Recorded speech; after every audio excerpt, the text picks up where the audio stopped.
This week we are very pleased to be hosting again our session of Dyslexia Awareness Week in collaboration with other dyslexia organisations throughout the country.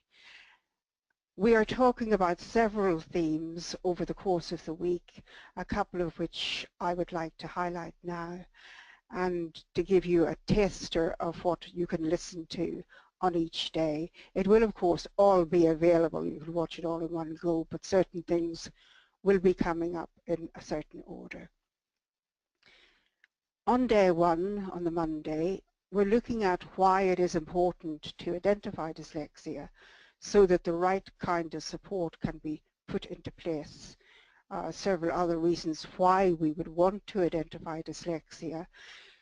Number one being that dyslexia as a label is actually a more useful label than some of the other labels which may already be in place, such as stupid, thick, lazy, or not trying hard enough. And we've heard many of those stories over the years.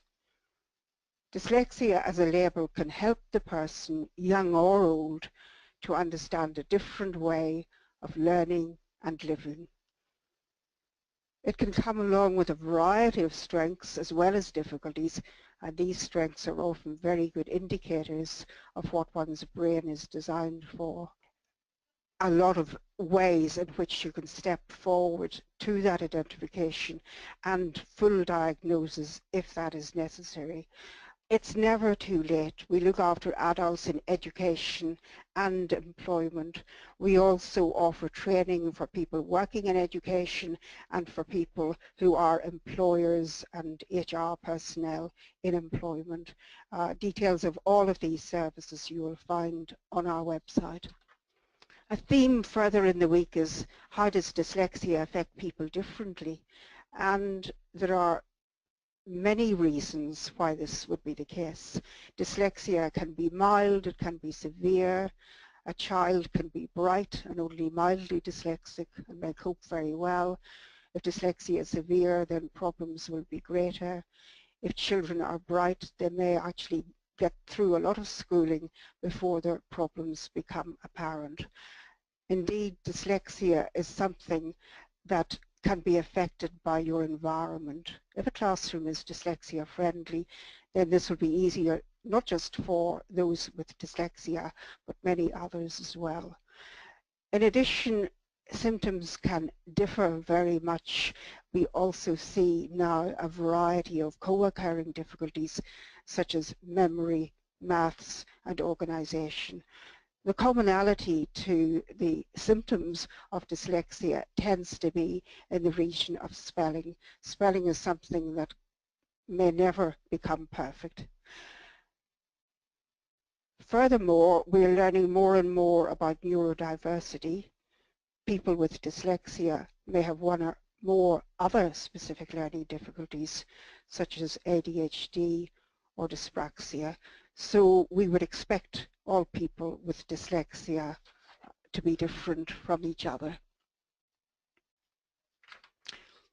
The final theme of the week is why is the correct help important and how can we raise awareness together?